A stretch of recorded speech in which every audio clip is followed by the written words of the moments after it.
Another story turning here. There's a new commercial from Cheerios that's drawing a lot of attention. It features a mixed-race family, and that's led to some negative comments online.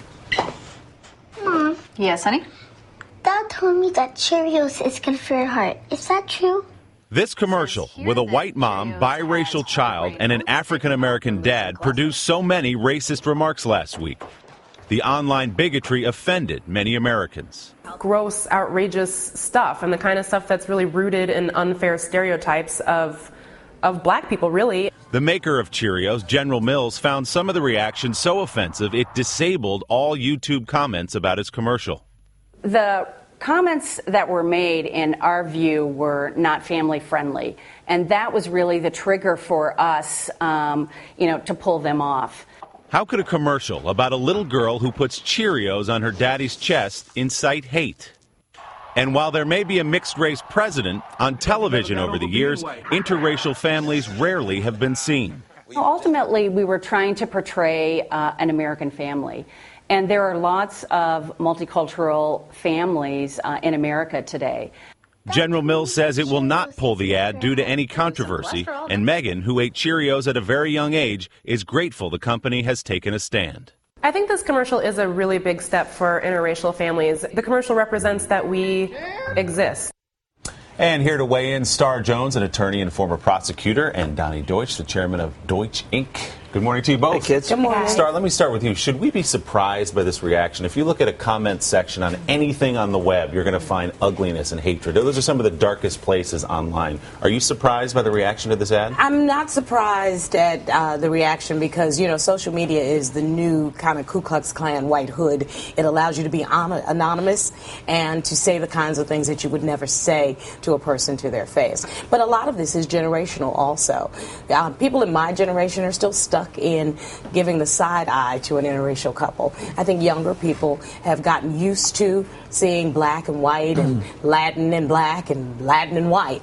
That's not going to be an issue in years to come. Donnie, you're an advertiser, I should say. Your company actually did it, an interracial couple in an ad 20 years ago. 20 years ago. But you still think this is somewhat unusual for Madison Avenue. Well, Why? what's unfortunate is that I still think 97% of companies would stay away from this because they would say, I don't need the letters, which is a shame because in reality, when you do an ad like this, yes, there will be some fringe crazy people that go, and fringe crazy people go crazy about everything. But in reality, you're making a statement about your company. We're progressive, we're inclusive, we are about today. And great advertising holds up a mirror to who we are and where we're going. But the shame is, once again, I did an interracial couple for IKEA 20 years ago. And as the lead-up piece said, we see it in TVs, we see it in movies. Advertising still very late to the game. So my challenge to advertisers out there, get with where the country is going. I was struck watching this. It didn't strike me. We talked about the generational thing, but how infrequently we do see interracial couples in any advertising. You know what? Think about it. We are in a post-racial environment with a black president, and we are cohesive as a family here at the Today Show, but a lot of people still see black and white, and they like to bring out the dirty and the nasty. I'm glad we're having this conversation. There's also an interesting point that advertisers have really one objective, to make money for their shareholders. So if in reality there's 1% of this country that are an interracial couple, that's probably what the representation should be. So we can't overreact because, once again, their job is to sell product. This is a smart way to sell product, and that's why they're doing it. But are we somehow kind of giving voice to this, the few people that go on anonymous comment sections and say this kind of thing by highlighting it like this? But we're also giving voice to the fact that it's heart healthy, and that makes me happy.